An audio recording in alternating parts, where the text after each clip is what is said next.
राधे राधे, हरे कृष्ण। आप सभी का दिन शुभ हो।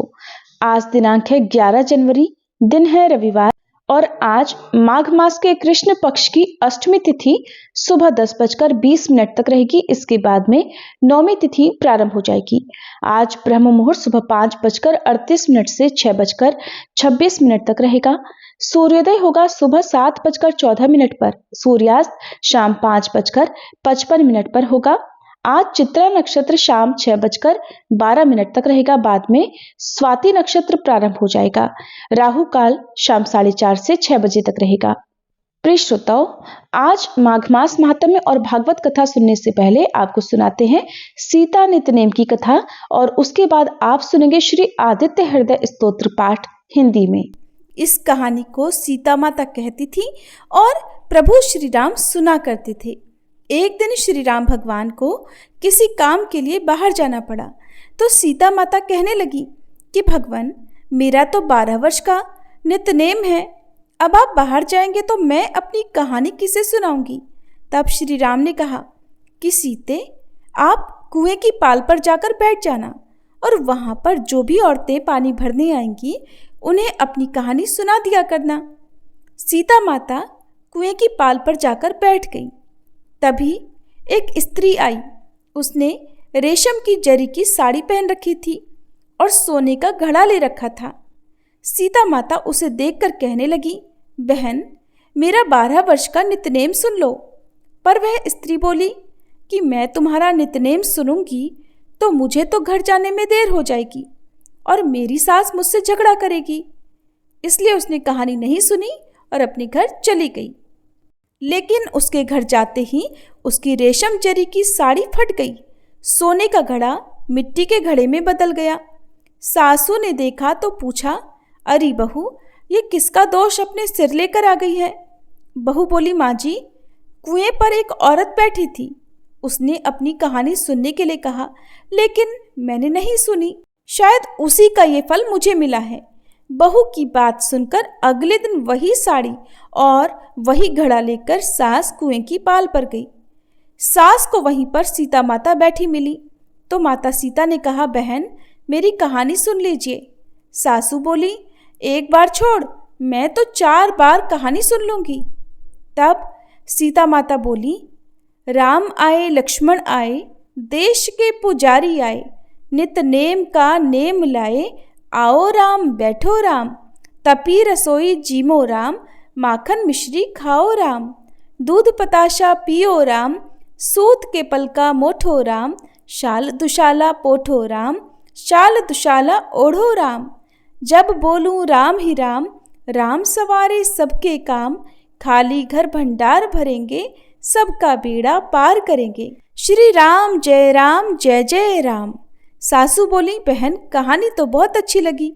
फिर कहानी सुनकर सासू घर चली गई और उसकी साड़ी फिर से रेशम जरी की बन गई। मिट्टी का घड़ा भी फिर वापस से सोने के घड़े में बदल गया। बहू ने देखा तो कहने लगी, सासू माँ, आपने ये सब कैसे किया। सासू बोली, बहू, तू दोष लगा कर आई थी और मैं अब दोष उतार कर आ रही हूँ। बहू ने पूछा कि माँ जी, वह कुएं वाली स्त्री कौन है। सासू ने बताया कि वह तो सीता माता थी। वो पुराने से नया कर देती हैं, खाली घर में भंडार भर देती हैं। वह लक्ष्मी जी का वास घर में कर देती हैं और मनुष्य की जो भी इच्छा हो उसे पूर्ण कर देती हैं। बहू बोली, माँ जी, फिर तो ऐसी कहानी मुझे भी सुना दो।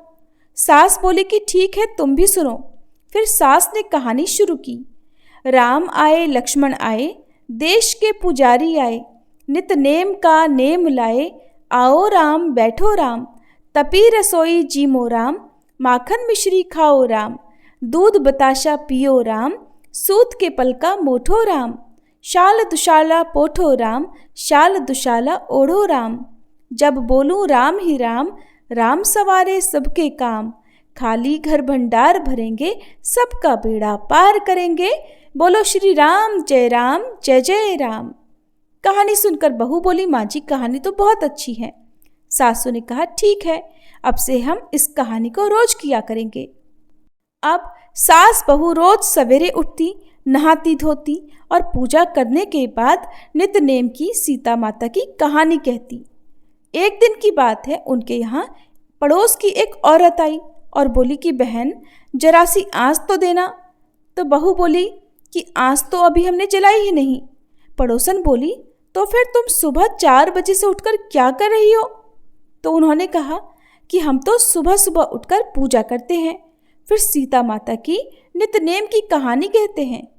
पड़ोसन ने उनकी बात सुनकर फिर कहा कि सीता माता की कहानी कहने से तुम्हें क्या मिला? तब वे दोनों बोली कि सीता माता की कहानी कहने से घर में भंडार भर जाते हैं, सारे काम पूर्ण हो जाते हैं, मन की इच्छा भी पूरी होती है। पड़ोसन ने कहा बहन अगर ऐसा है तब तो फिर मुझे भी कहानी सुना दो। तब बहू बोली कि ठीक है, तुम भी ये कहानी सुन लो। राम आए लक्ष्मण आए, देश के पुजारी आए, नित नेम का नेम लाए। आओ राम बैठो राम, तपी रसोई जीमो राम, माखन मिश्री खाओ राम, दूध बताशा पियो राम, सूत के पल का मोठो राम, शाल दुशाला पोठो राम, शाल दुशाला ओढ़ो राम।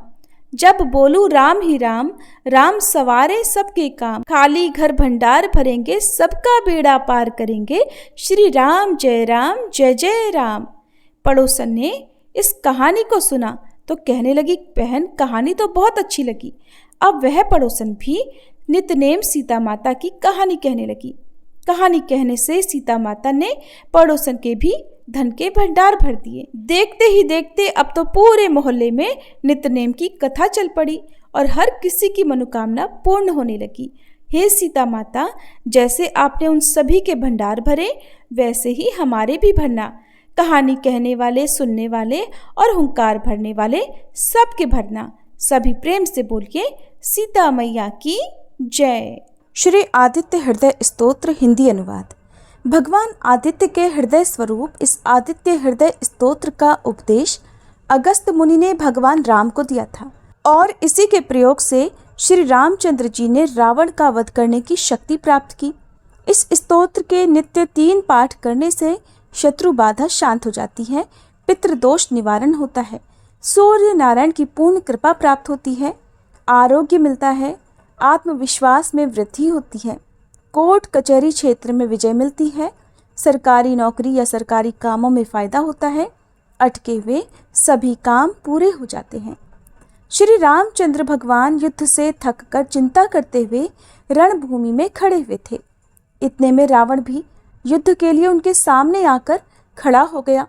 ये देख भगवान अगस्त्य मुनि, जो युद्ध देखने के लिए देवताओं के साथ आए थे, वे मुनि भगवान राम के पास जाकर बोले। मुनि ने कहा, हे सबके हृदय में रमण करने वाले महाबाहो राम, ये सनातन रमणी गोपनीय स्तोत्र सुनो। वत्स, इसके जाप से तुम युद्ध में अपने समस्त शत्रुओं पर विजय पाओगे, इसमें संदेह नहीं है। इस गोपनीय स्तोत्र का नाम है आदित्य हृदय स्तोत्र। ये परम पवित्र और शत्रुओं का विनाश करने वाला है। इसके जाप से सदा विजय प्राप्त होती है। ये नित्य, अक्षय और परम कल्याणमय है। संपूर्ण मंगलों का भी मंगल है। इस स्तोत्र के पाठ से सभी पापों का विनाश होता है। ये चिंता और शोक को मिटाने वाला और आयु को बढ़ाने वाला है। भगवान सूर्य अपनी अनंत किरणों से सुशोभित है।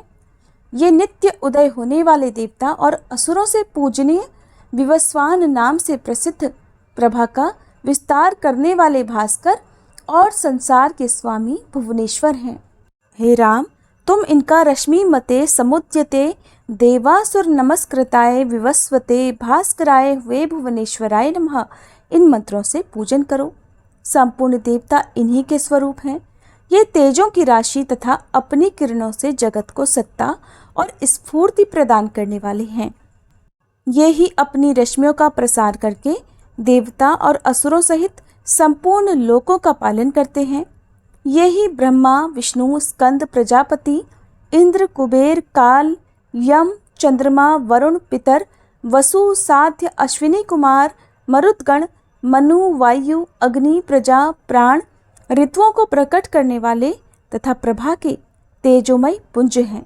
इन्हीं के नाम आदित्य, अदितिपुत्र, सविता, जगतोत्पत्ति करने वाले, खग, आकाश में विचरण करने वाले, पूषा पुष्टिदायक, गभस्तिमान प्रकाशमान स्वर्ण सदृश, भानु प्रकाशक, हिरण्यरेता ब्रह्मांड उत्पत्ति करने वाले, दिवाकर अंधकार को दूर कर उजाला देने वाले, हरिदश्व हरे रंग के घोड़े वाले, सहस्त्रार्ची हजारों किरणों से सुशोभित, सप्तसप्ती 7 घोड़ों वाले, मरीचिमान किरणों से सुशोभित, तिमिरोन्मथन अंधकार का नाश करने वाले, शभु कल्याणकारक, त्वष्टा जगत का संहार करने वाले, मार्तंडक जीवन प्रदान करने वाले, अंशुमान किरण ग्रहण करने वाले, हिरण्यगर्भ ब्रह्मा जी, शिशिर सुख देने वाले, तपन उष्णता पैदा करने वाले,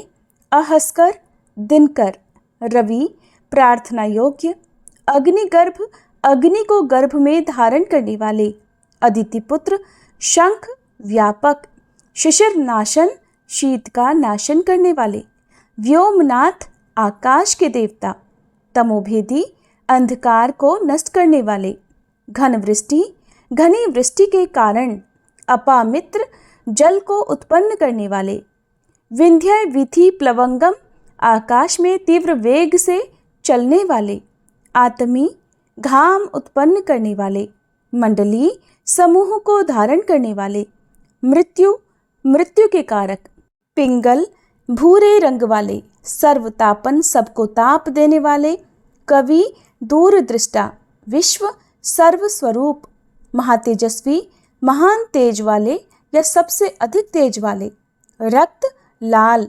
सर्वभवोद्भव सबकी उत्पत्ति के कारक, नक्षत्र आदि के स्वामी, विश्वभावन जगत की रक्षा करने वाले, द्वादशात्मा 12 स्वरूपों से युक्त, ये महातेजस्वी नामों से सूर्य देव प्रसिद्ध हैं। आपको नमस्कार है। पूर्वगिरी यानी उदयाचल और पश्चिम गिरी यानी अस्ताचल के रूप में आपको नमस्कार है। ग्रहों और तारों के स्वामी तथा दिन के अधिपति आपको नमस्कार है। आप जय स्वरूप तथा विजय और कल्याण के दाता हैं। आपके रथ में हरे रंग के घोड़े रहते हैं। आपको बारंबार मेरा नमस्कार है। सहस्त्रों किरणों से सुशोभित भगवान सूर्य आपको नमस्कार है। आप अदिति पुत्र आदित्य को नमस्कार है। उग्र वीर और सारंग सूर्यदेव आपको नमस्कार है। कमलों को अपना तेज देकर विकसित करने वाले मार्तंड आपको नमस्कार है। आप ब्रह्मा विष्णु और शिव के स्वामी हैं।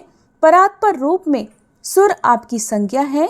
ये पूरा सूर्यमंडल आपका स्वरूप है। सबको स्वाहा कर देने वाले अग्नि भी आपका ही रूप है। आप रौद्र रूप धारण करने वाले हैं। आपको नमस्कार है। अज्ञान और अंधकार के आप नाशक हो। जड़ता और शीतलता के कारक हो। शत्रु का विनाश करने वाले आप हो। आपका स्वरूप अप्रमेय है। आप कृतघ्नों का नाश करने वाले हो। आप देव स्वरूप जो आपको नमस्कार है। आप तपाए हुए सोने की तरह हो। आप हरि और विश्वकर्मा हो। तम के नाशक प्रकाश स्वरूप जगत के साक्षी हो। आपको नमस्कार है। सूर्य ही संपूर्ण भूतों का संहार करने वाले हैं, पालन करने वाले हैं। सूर्य ही अपनी गर्मी से अपनी किरणों द्वारा वर्षा करते हैं। ये भगवान सबके सो जाने के बाद भी जागते रहते हैं। यही अग्निहोत्र तथा अग्निहोत्री को मिलने वाले देवता हैं। देवता यज्ञ और यज्ञों के फल प्रदान करने वाले भी यही हैं। संपूर्ण जगत में होने वाली क्रियाओं के फल देने वाले यही हैं। राघव विपत्ति में, कष्ट में, दुर्गम में तथा किसी भी प्रकार के भय के अवसर पर जो कोई भी मनुष्य इस सूर्य देव के स्तोत्र का कीर्तन करता है उसे दुख नहीं भोगना पड़ता। इसलिए हे राम, तुम एकाग्रचित्त होकर इन देवादिदेव जगदीश्वर की पूजा करो। इस आदित्य हृदय का 3 बार पाठ करने से तुम युद्ध में निश्चित ही विजय प्राप्त करोगे। महाबाहु राम, तुम इसी क्षण रावण का वध कर सकोगे। ऐसा कहकर अगस्त मुनि वहां से चले गए। अगस्त मुनि का उपदेश सुनकर महातेजस्वी श्री रामचंद्र जी का शोक दूर हो गया। उन्होंने प्रसन्न चित्त से आदित्य हृदय स्तोत्र का पाठ किया और स्तोत्र को धारण किया। 3 बार आचमन करके जाप किया। उसके बाद भगवान श्री रामचंद्र जी ने धनुष उठाकर रावण की ओर देखा और उत्साहपूर्वक विजय पाने के लिए वे आगे बढ़ने लगे। फिर पूरा निश्चय कर वे रावण का वध करने के लिए उद्यत हुए। उस समय देवताओं के मध्य में खड़े हुए भगवान सूर्य ने प्रसन्न होकर श्री रामचंद्र जी की ओर देखा और निशाचर राज रावण के विनाश का समय नजदीक जानकर हर्षपूर्वक कहा, रघुनंदन अब जल्दी करो। ये था श्री आदित्य हृदय स्तोत्र का हिंदी अनुवाद। सभी प्रेम से बोलिए श्री सूर्य नारायण भगवान की जय। अब सुनिए माघ मास महात्म्य का आज का अध्याय। यमदूत कहने लगा कि तुमने बड़ी सुंदर बात पूछी है। यद्यपि मैं पराधीन हूँ, फिर भी तुम्हारे स्नेहवश अपनी बुद्धि के अनुसार बतलाता हूँ, सुनो। जो प्राणी काया, वाचा और मनसा से कभी दूसरों को दुख नहीं देते, वे यमलोक में नहीं जाते।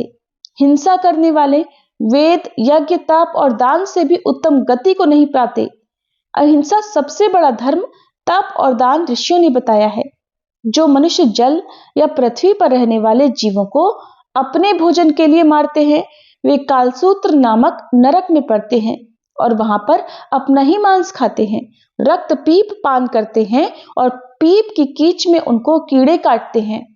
हिंसक, जन्मांध, काने कुबड़े, लूले, लंगड़े, दरिद्र और अंगहीन होते हैं। इस कारण इस लोक तथा परलोक में सुख की इच्छा करने वाले को काया, वाचा और मन में दूसरों का द्रोह कभी नहीं करना चाहिए। जो हिंसा नहीं करते, उनको किसी प्रकार का भय नहीं होता। जिस तरह सीधी और टेढ़ी दोनों प्रकार की बहने वाली नदियां आखिरकार समुद्र में ही मिल जाती हैं, वैसे ही सब धर्म अहिंसा में प्रवेश कर जाते हैं। ब्रह्मचारी, गृहस्थ, वानप्रस्थी तथा यति सभी अपने अपने धर्म का पालन करने और जितेंद्रिय से रहने से ब्रह्मलोक को प्राप्त करते हैं। जो जलाशय आदि बनाते हैं और सदैव पांचों यज्ञ करते हैं, वे यमपुरी में नहीं जाते। जो इंद्रियों के वशीभूत नहीं है, वेदवादी और नित्य ही अग्नि अर्थात हवन आदि का पूजन करते हैं, वे स्वर्ग को जाते हैं। युद्ध भूमि में जो शूरवीर मर जाते हैं, वे सूर्य लोक को प्राप्त होते हैं। जो अनाथ, स्त्री, शरण में आए हुए तथा ब्राह्मण की रक्षा के लिए प्राण देते हैं, वे कभी स्वर्ग से नहीं लौटते। जो मनुष्य लूले, लंगड़े, वृद्ध, अनाथ तथा गरीबों का पालन करते हैं, वे भी स्वर्ग में जाते हैं। जो मनुष्य गौओं के लिए पानी का आश्रय करते हैं तथा कुआं, तालाब और बावड़ी बनवाते हैं, वे सदैव स्वर्ग में निवास करते हैं। जैसे जैसे जीव इनमें पानी पीते हैं, वैसे ही उनका धर्म भी बढ़ता है। जल से ही मनुष्य के प्राण हैं, इसलिए जो प्याऊ आदि लगवाते हैं, वह अक्षय स्वर्ग को प्राप्त होते हैं। बड़े बड़े यज्ञ भी वह फल नहीं देते, जो अधिक छाया वाले वृक्ष मार्ग में लगाने से देते हैं। जो मनुष्य वृक्ष रोपण करता है, वह सदैव दानी और यज्ञ करने वाला होता है। जो अच्छे फल और अच्छी छाया वाले मार्ग के वृक्षों को काटता है, वह नरक में जाता है। तुलसी का पौधा लगाने वाला सब पापों से छूट जाता है। जिस घर में तुलसी वन है, वह घर तीर्थ के समान है और उस घर में कभी यमदूत नहीं जाते। तुलसी की सुगंध से पितरों का चित्त आनंदित हो जाता है और वे विमान में बैठकर विष्णु लोक को जाते हैं। नर्मदा नदी का दर्शन, गंगा का स्नान और तुलसी दल का स्पर्श, ये सब बराबर बराबर फल देने वाले हैं। हर एक द्वादशी को श्री ब्रह्मा जी भी तुलसी का पूजन करते हैं। रत्न, सोना, फूल तथा मोती की माला के दान का इतना पुण्य नहीं जितना कि तुलसी की माला के दान का है।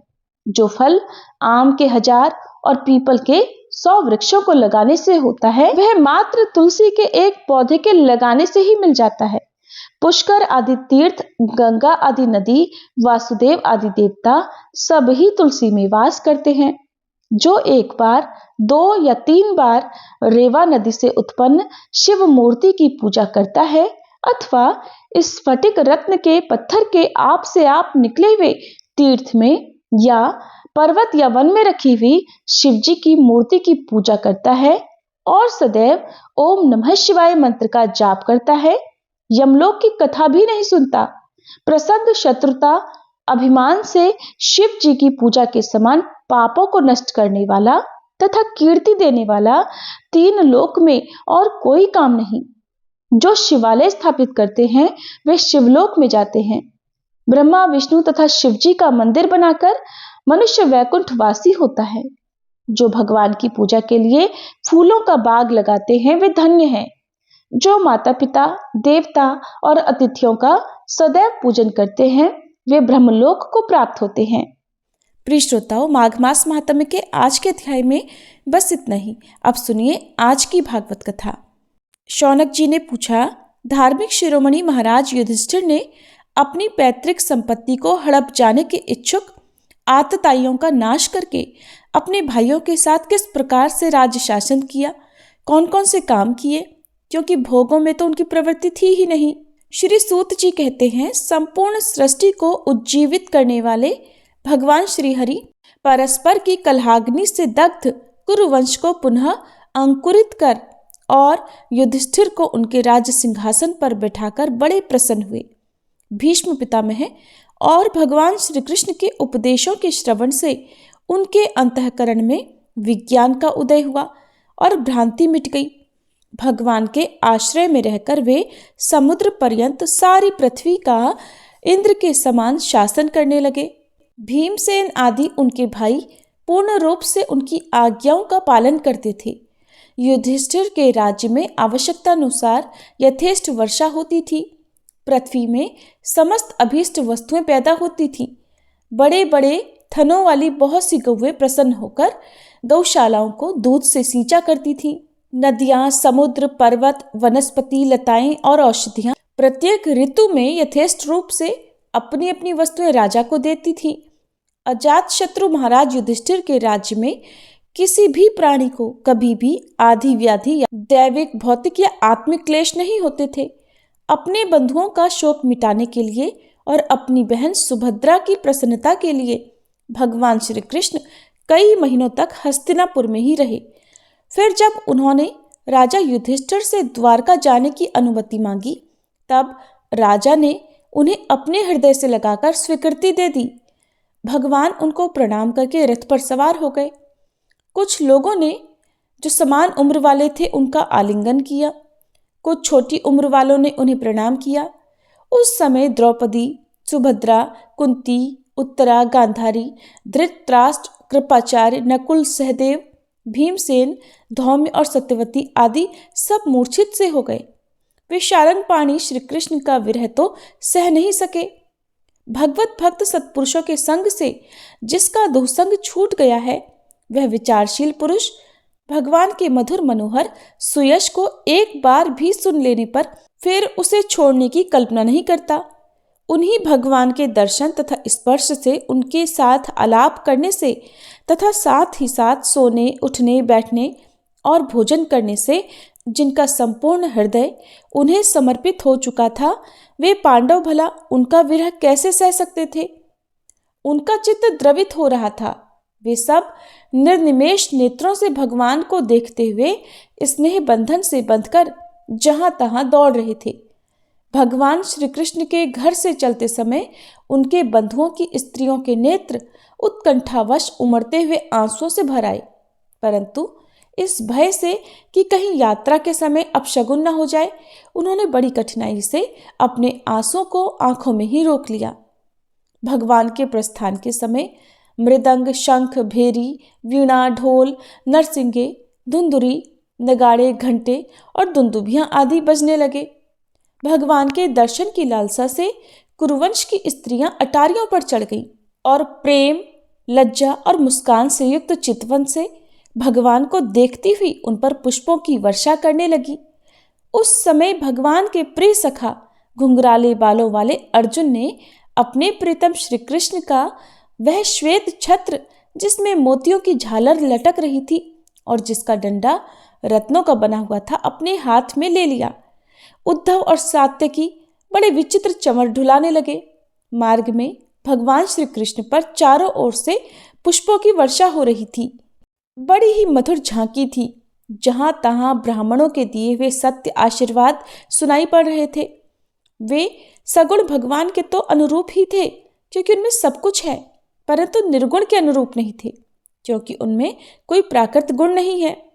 हस्तिनापुर की कुलीन रमणियां, जिनका मन भगवान श्री कृष्ण में रम गया था, आपस में ऐसी बातें कर रही थी जो सबके कान और मन को आकर्षित कर रही थी।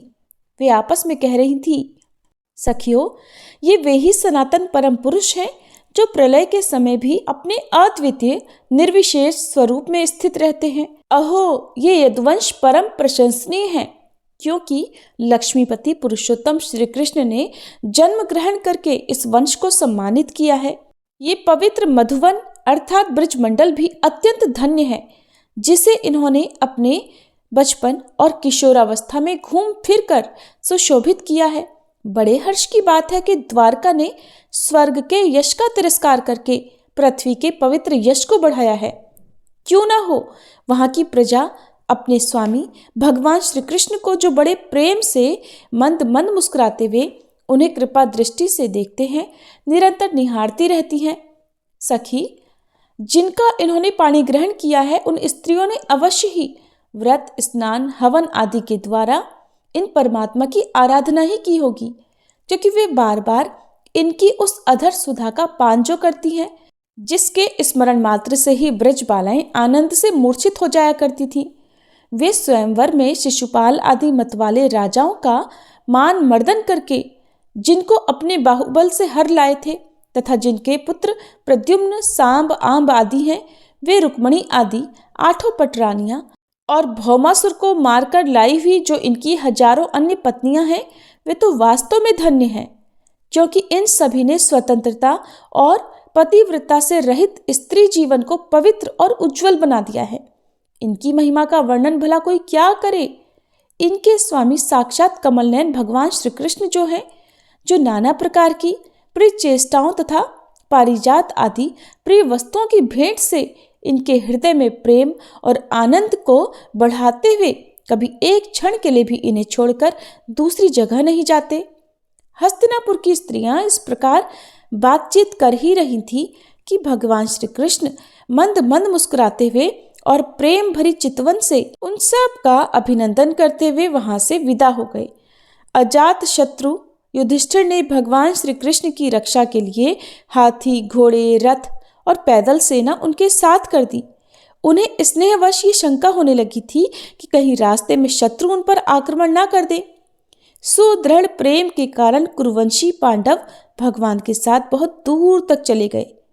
वे लोग उस समय भावी विरह से व्याकुल हो रहे थे। भगवान श्री कृष्ण ने फिर उन्हें बहुत आग्रह करके विदा किया और सात्यकी, उद्धव आदि प्रेमी मित्रों के साथ द्वारका की यात्रा की। शौनक जी, वे कुरुजांगल, पांचाल, शूरसेन, यमुना के तटवर्ती प्रदेश, ब्रह्मावर्त, कुरुक्षेत्र, मत्स्य, सारस्वत और मरुधन्व देश को पार करके सामवीर और अभीर देश के पश्चिम आनर्त देश में आए। उस समय अधिक चलने के कारण भगवान के रथ के घोड़े कुछ कुछ थक से गए थे।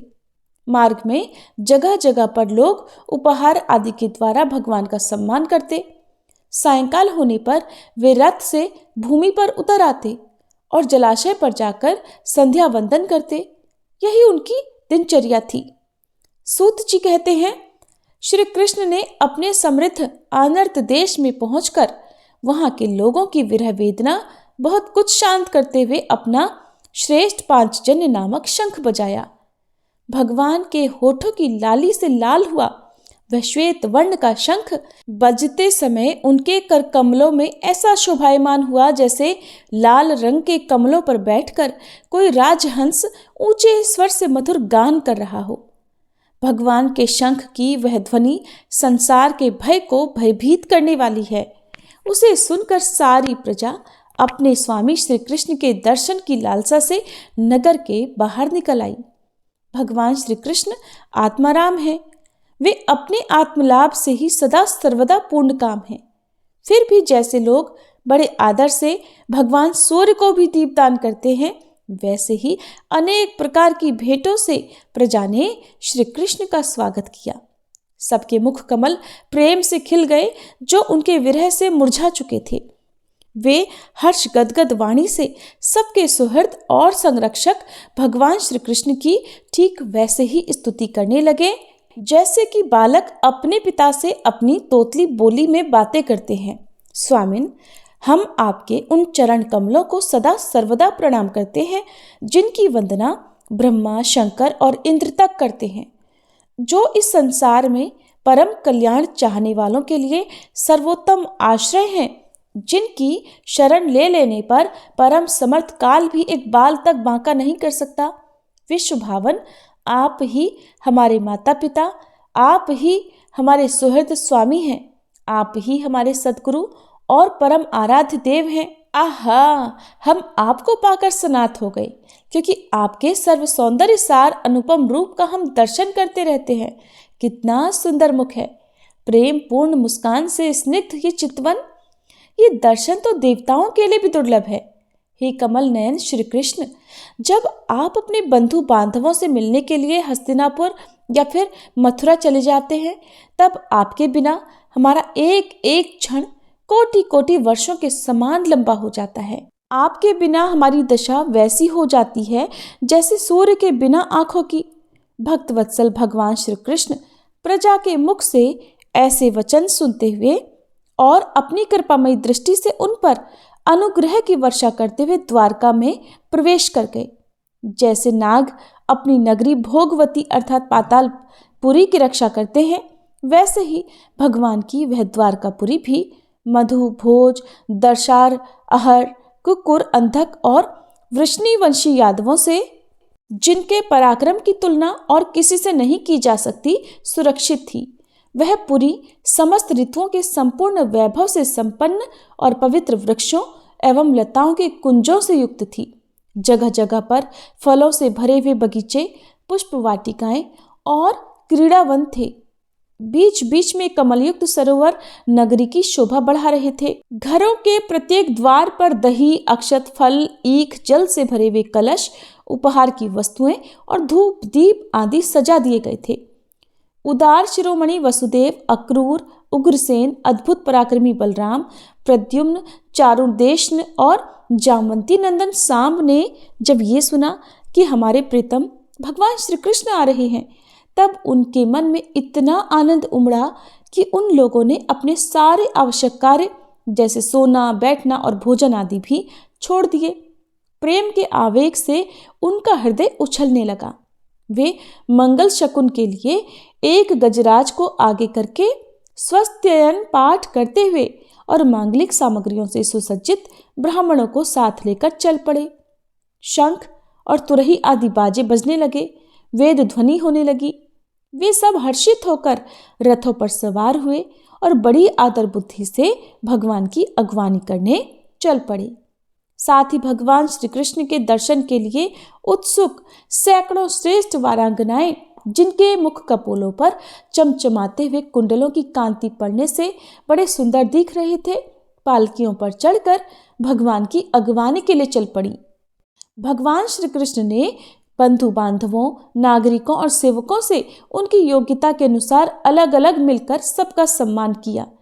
किसी को सिर झुकाकर प्रणाम किया, किसी को वाणी से अभिवादन किया, किसी को हृदय से लगाया, किसी से हाथ मिलाया, किसी की ओर देखकर केवल मुस्कुरा भर दिया और किसी को केवल प्रेम भरी चितवन से देख लिया। जिसकी जो इच्छा थी उसे वही वरदान मिल गया। इस तरह चांडाल पर्यंत सबको संतुष्ट करके गुरुजन, सपत्नीक ब्राह्मण और वृद्धों का तथा दूसरे लोगों का भी आशीर्वाद ग्रहण करते और बंदीजनों से विरुदावली सुनते हुए सबके साथ भगवान श्री कृष्ण ने हस्तिनापुर से द्वारका नगरी में प्रवेश किया। शौनक जी, जिस समय भगवान राजमार्ग से जा रहे थे, उस समय द्वारका की कुल कामनियां भगवान के दर्शन को ही परमानंद मानकर अपनी अपनी अटारियों पर चढ़ गईं। भगवान का वक्ष स्थल मूर्तिमान सौंदर्य लक्ष्मी का निवास स्थान है। उनका मुखारविंद नेत्रों के द्वारा पान करने के लिए सौंदर्य सुधा से भरा हुआ पात्र है। भगवान की इस छवि को द्वारकावासी नित्य निरंतर निहारते रहते हैं, फिर भी उनकी आंखें एक क्षण के लिए भी तृप्त नहीं होती। द्वारका के राजपथ पर भगवान श्री कृष्ण के ऊपर श्वेत वर्ण का छत्र तना हुआ था। श्वेत चंवर डुलाए जा रहे थे। चारों ओर से पुष्पों की वर्षा हो रही थी। वे पीतांबर और वनमाला धारण किए हुए थे। इस समय वे ऐसे शोभायमान हुए मानो श्याम मेघ एक ही साथ सूर्य, चंद्रमा, इंद्रधनुष और बिजली से शोभायमान हो। द्वारका में पहुंचने पर भगवान सबसे पहले अपने माता पिता के महल में गए। वहां उन्होंने बड़े आनंद से देवकी जी आदि सातों माताओं को चरणों पर सिर रखकर प्रणाम किया और उन सभी माताओं ने उन्हें अपने हृदय से लगाकर गोद में बिठा लिया। स्नेह के कारण उनके स्तनों से दूध की धारा बहने लगी। उनका हृदय हर्ष से विह्वल हो गया और वे आनंद के आंसुओं से उनका अभिषेक करने लगी। इतने लंबे समय तक उनसे अलग जो रही थी, माताओं से आज्ञा लेकर फिर वे अपने समस्त भोग सामग्रियों से संपन्न सर्वश्रेष्ठ भवन में गए, जिसमें 16,000 पत्नियों के अलग अलग महल थे। अपने प्राणनाथ भगवान श्री कृष्ण को बहुत दिन बाहर रहने के बाद घर में आया देखकर रानियों को बड़ा आनंद हुआ। उन्हें अपने निकट देखकर वे एकाएक ध्यान छोड़कर उठ खड़ी हुई। उन्होंने केवल आसन को ही नहीं बल्कि उन नियमों को भी त्याग दिया जिन्हें उन्होंने पति के प्रवासी होने पर ग्रहण किया था। वे नियम क्या थे ये भी जान लीजिए। जिसका पति परदेश चला गया हो उसे इन नियमों का पालन करना चाहिए, जैसे खेलकूद, श्रृंगार, सामाजिक उत्सवों में भाग लेना, हंसी मजाक करना और पराए घर जाना। इन 5 कामों को त्याग देना चाहिए। तो ये सभी काम भगवान श्री कृष्ण की उन 16,000 पत्नियों ने त्याग दिए थे। उस समय जब उन्होंने श्री कृष्ण के आगमन का सुना तो उनके मुख और नेत्रों में लज्जा छा गई। भगवान के प्रति उनका भाव बड़ा ही गंभीर था। उन्होंने पहले मन ही मन नेत्रों के द्वारा और फिर पुत्रों के बहाने शरीर से उनका आलिंगन किया। शौनक जी, उस समय उनके नेत्रों में जो प्रेम के आंसू छलकाए थे, उन्हें संकोचवश उन्होंने बहुत रोका। फिर भी विवशता के कारण वे गालों पर ढुलक ही गए। यद्यपि भगवान श्री कृष्ण एकांत में तो सर्वदा ही उनके पास रहते थे, वे उनसे कभी अलग ही नहीं हुए थे, फिर भी उनके चरण कमल उन्हें पद पद पर नए नए ही जान पड़ते। भला स्वभाव से ही चंचल लक्ष्मी, जिन्हें एक क्षण के लिए भी कभी नहीं छोड़ती, उनकी सन्निधि से किस स्त्री को तृप्ति हो सकती है। जैसे वायु बांसों के संघर्ष से दावानल पैदा करके उन्हें जला देता है, वैसे ही पृथ्वी के भारभूत और शक्तिशाली राजाओं में परस्पर फूट डालकर बिना शस्त्र ग्रहण किए ही भगवान श्री कृष्ण ने उन्हें कई अक्षौहिणी सेना सहित एक दूसरे से मरवा डाला और उसके बाद आप भी उपराम हो गए। साक्षात परमेश्वर ही अपनी लीला से इस मनुष्य लोक में अवतीर्ण हुए थे और सहस्त्रों रमणीय रत्नों में रहकर उन्होंने साधारण मनुष्यों की तरह क्रीड़ा की, जिनकी निर्मल और मधुर हंसी उनके हृदय के उन्मुक्त भावों को सूचित करने वाली थी, जिनकी लजीली चितवन की चोट से बेसुध होकर विश्व विजयी कामदेव ने भी अपने धनुष का परित्याग कर दिया था। वे कमनी कामिनियां अपने काम विलासों से जिनके मन में बिल्कुल भी शोभ नहीं पैदा कर सकी, उन असंग भगवान श्री कृष्ण को संसार के लोग अपने ही समान मनुष्यों की ही तरह मानविक कर्म करते देखकर आसक्त मनुष्य समझते हैं। यही तो उनकी मूर्खता है। यही तो भगवान की भगवत्ता है कि वे प्रकृति में स्थित होकर भी उसके गुणों से कभी लिप्त नहीं होते। अब भागवत कथा में आप सभी परीक्षित महाराज जी के जन्म की कथा सुनिए। शौनक जी ने कहा, अश्वत्थामा ने जो अत्यंत तेजस्वी ब्रह्मास्त्र चलाया था, उससे उत्तरा का गर्भ तो नष्ट हो ही गया था, परंतु भगवान ने उसे पुनः जीवित कर दिया। उस गर्भ से पैदा हुए महाज्ञानी महात्मा परीक्षित के, जिन्हें सुखदेव जी ने ज्ञानोपदेश दिया था, जन्म, कर्म, मृत्यु और उसके बाद जो गति उन्हें प्राप्त हुई, वो सब यदि आप ठीक समझें तो कहिए। हम लोग बड़ी श्रद्धा के साथ उस वृतांत को सुनना चाहते हैं। तब श्री सूत जी ने कहा, धर्मराज युधिष्ठिर अपनी प्रजा को प्रसन्न रखते हुए पिता के समान उसका पालन करने लगे। भगवान श्री कृष्ण के चरण कमलों के सेवन से वे समस्त भोगों से निष्प्रह हो गए थे। शौनक आदि ऋषियों, उनके पास अतुल संपत्ति थी। उन्होंने बड़े बड़े यज्ञ किए थे और उनके फलस्वरूप श्रेष्ठ लोकों का अधिकार प्राप्त किया था। उनकी रानियां और भाई अनुकूल थे। सारी पृथ्वी उनकी थी। वे जम्बू द्वीप के स्वामी थे और उनकी कीर्ति स्वर्ग तक फैली हुई थी। उनके पास भोग की ऐसी सामग्री थी जिसके लिए देवता गण भी लालयित रहते हैं, परंतु जैसे भूखे मनुष्य को भोजन के अलावा दूसरे पदार्थ नहीं सुझाते, वैसे ही उन्हें भगवान के सिवा दूसरी कोई भी वस्तु सुख नहीं देती थी। शौनक जी, उत्तरा के गर्भ में स्थित वह वीर शिशु परीक्षित जब अश्वत्थामा के ब्रह्मास्त्र के तेज से जलने लगा, तब उसने देखा कि उसकी आंखों के सामने एक ज्योतिर्मय पुरुष है। वह देखने में तो अंगूठे भर का है, लेकिन उसका स्वरूप बड़ा ही निर्मल है। अत्यंत सुंदर श्याम शरीर है। बिजली के समान चमकता हुआ पीतांबर धारण किए है। सिर पर सोने का मुकुट झिलमिला रहा है। उस निर्विकार पुरुष की बड़ी ही सुंदर सुंदर लंबी लंबी 4 भुजाएं हैं। कानों में तपाए हुए स्वर्ण के सुंदर कुंडल हैं। आंखों में लालिमा है। हाथ में लूके के समान जलती हुई गदा लेकर उसे बार बार घुमाता जा रहा है और स्वयं शिशु के चारों ओर घूम रहा है। जैसे सूर्य अपनी किरणों से कोहरे को भगा देते हैं, वैसे ही वह उस गदा के द्वारा ब्रह्मास्त्र के तेज को शांत करते जा रहे थे। उस पुरुष को अपने समीप देखकर वह गर्भस्थ शिशु सोचने लगा कि ये कौन है। इस प्रकार उस 10 मास के गर्भस्थ शिशु के सामने ही धर्म रक्षक अप्रमेय भगवान श्री कृष्ण ब्रह्मास्त्र के तेज को शांत करके वहीं अंतर्ध्यान हो गए।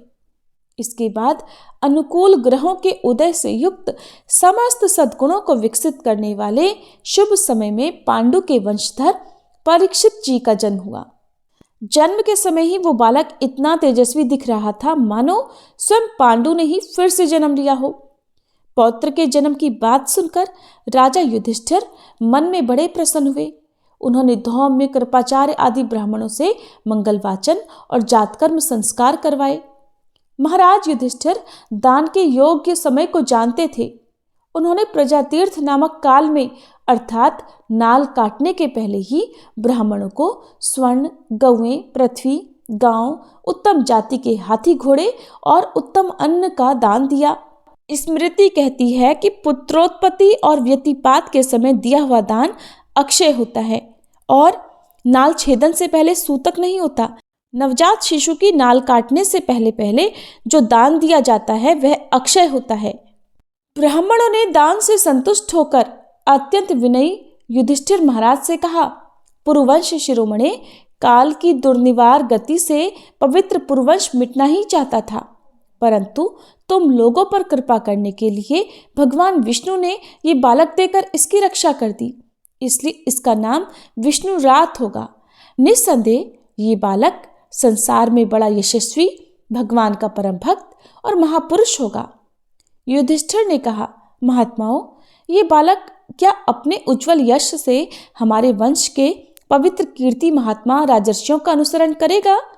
तब ब्राह्मणों ने कहा, धर्मराज, ये मनुपुत्र इक्ष्वाकु के समान अपनी प्रजा का पालन करेगा तथा दशरथ नंदन भगवान श्री राम के समान ब्राह्मण भक्त और सत्य प्रतिज्ञ होगा। ये ऊशी नर नरेश शिवी के समान दाता और शरणागत वत्सल होगा तथा याज्ञिकों में दुष्यंत के पुत्र भरत के समान अपने वंश का यश फैलाएगा।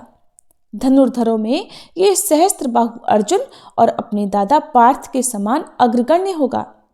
ये अग्नि के समान दुर्धर्ष और समुद्र के समान दुस्तर होगा। ये सिंह के समान पराक्रमी, हिमाचल की तरह आश्रय लेने योग्य, पृथ्वी के समान तितिक्षु और माता पिता के समान सहनशील होगा। इसमें पितामह ब्रह्मा जी के समान समता रहेगी। भगवान शंकर की तरह ये कृपालु होगा और संपूर्ण प्राणियों को आश्रय देने में ये लक्ष्मीपति भगवान विष्णु के समान होगा। ये समस्त सद्गुणों की महिमा धारण करने में श्री कृष्ण का अनुयायी होगा। रंतिदेव के समान उदार होगा और ययाति के समान धार्मिक होगा। धैर्य में बलि के समान और भगवान श्री कृष्ण के प्रति दृढ़ निष्ठा में यह प्रहलाद के समान होगा। ये बहुत से अश्वमेध यज्ञों का करने वाला और वृद्धों का सेवक भी होगा। इसके पुत्र राजर्षि होंगे। मर्यादा का उल्लंघन करने वालों को ये दंड देगा। ये पृथ्वी माता और धर्म की रक्षा के लिए कलयुग का भी दमन करेगा। ब्राह्मण कुमार के शाप से तक्षक के द्वारा अपनी मृत्यु सुनकर फिर ये सब की आसक्ति छोड़ देगा और भगवान के चरणों की शरण लेगा। राजन, व्यास नंदन सुखदेव जी से ये आत्मा के यथार्थ स्वरूप का ज्ञान प्राप्त करेगा और अंत में गंगा तट पर अपने शरीर को त्याग कर निश्चय ही अभय पद प्राप्त करेगा। ज्योतिष शास्त्र के विशेषज्ञ ब्राह्मण राजा युधिष्ठिर को इस प्रकार बालक के जन्म लग्न का फल बतलाकर और भेंट पूजा लेकर अपने अपने घर चले गए। फिर यही वो बालक संसार में परीक्षित के नाम से प्रसिद्ध हुआ, क्योंकि वह समर्थ बालक गर्भ में जिस पुरुष का दर्शन पा चुका था उसका स्मरण करता हुआ लोगों में उसी की परीक्षा करता रहता था कि देखें इनमें से कौन सा वो है। फिर जैसे शुक्ल पक्ष में चंद्रमा प्रतिदिन अपनी कलाओं से पूर्ण होता हुआ बढ़ता है, वैसे ही वह राजकुमार भी अपने गुरुजनों के लालन पालन से क्रमशः दिन प्रतिदिन बढ़ता हुआ शीघ्र ही सयाना हो गया। इसी समय स्वजनों के वध का प्रायश्चित करने के लिए राजा युधिष्ठिर ने अश्वमेध यज्ञ के द्वारा भगवान की आराधना करने का विचार किया, परंतु प्रजा से वसूल किए हुए कर और जुर्माने की रकम के अलावा और धन न होने के कारण वे बड़ी चिंता में पड़ गए। उनका अभिप्राय समझकर भगवान श्री कृष्ण की प्रेरणा से उनके भाई उत्तर दिशा में राजा मरुत और ब्राह्मणों द्वारा छोड़ा हुआ बहुत सा धन लेकर आए। पूर्व काल में महाराज मरुत ने ऐसा यज्ञ किया था जिसमें सभी पात्र सोने के थे। यज्ञ समाप्त हो जाने पर उन्होंने वे पात्र उत्तर दिशा में फिकवा दिए थे और उन्होंने ब्राह्मणों को भी इतना धन दिया था कि वे उसे ले जा ही नहीं सके, तो वे भी उसे उत्तर दिशा में ही छोड़कर चले आए। परित्यक्त धन पर केवल राजा का अधिकार होता है, इसलिए उस धन को मंगवाकर फिर भगवान ने ही युधिष्ठिर महाराज का वह यज्ञ करवाया था।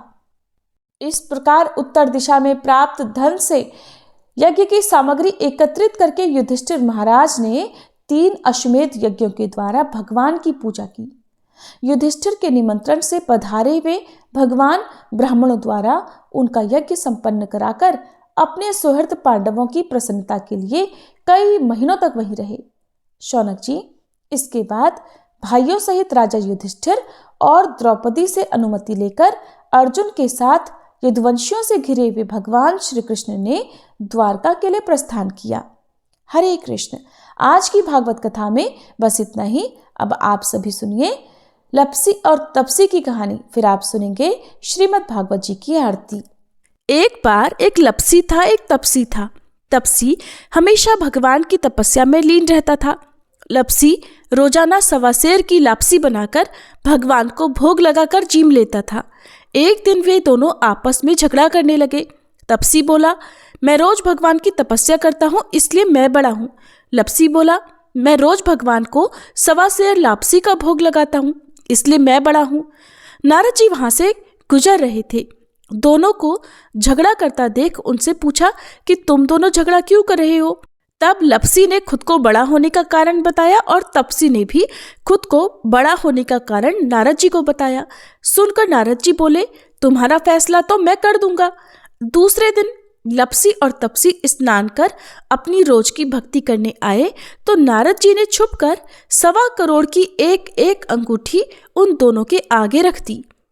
तपसी की नजर जब अंगूठी पर पड़ी तो उसने चुपचाप अंगूठी उठाकर अपने नीचे दबा ली।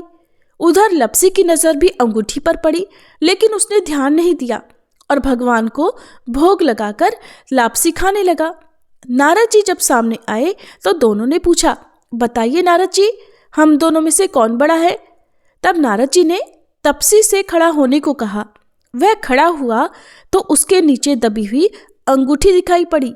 नारद जी ने तपसी से कहा, तपस्या करने के बाद भी तुम्हारी चोरी करने की आदत नहीं गई, इसलिए लपसी बड़ा है और तुम्हें तुम्हारी तपस्या का भी कोई फल नहीं मिलेगा।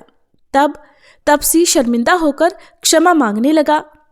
उसने नारद जी से पूछा, नारद जी, मेरी तपस्या का फल फिर मुझे कैसे मिलेगा। तब देवर्षि नारद जी ने बताया, अगर कोई गाय और कुत्ते की रोटी नहीं बनाएगा तो फल तुझे मिलेगा। अगर कोई ब्राह्मण को जिमाकर दक्षिणा नहीं देगा तो फल तुझे मिलेगा। अगर कोई साड़ी के साथ ब्लाउज नहीं देगा तो फल तुझे मिलेगा। अगर कोई दिए से दिया जलाएगा तो फल तुझे मिलेगा। अगर कोई सारी कहानी सुने लेकिन तुम्हारी कहानी ना सुने तो फल तुझे मिलेगा। उसी दिन से हर व्रत कथा और कहानी के साथ लपसी तपसी की कहानी भी सुनी और कही जाती है। आइए अब हम सभी मिलकर श्री भागवत जी की आरती गाएं। श्री भागवत भगवान की है आरती, पापियों को पाप से है तारती। श्री भागवत भगवान की है आरती, पापियों को पाप से है तारती। ये अमर ग्रंथ, ये मुक्ति पंथ, ये पंचम वेद निराला, नव ज्योति जलाने वाला। हरि नाम यही, हरि धाम यही, हरि नाम यही, हरि धाम यही, यही जग मंगल की आरती, पापियों को पाप से है तारती। श्री भागवत भगवान की है आरती, पापियों को पाप से है तारती। ये शांति गीत पावन पुनीत, पापों को मिटाने वाला, हरि दर्श दिखाने वाला।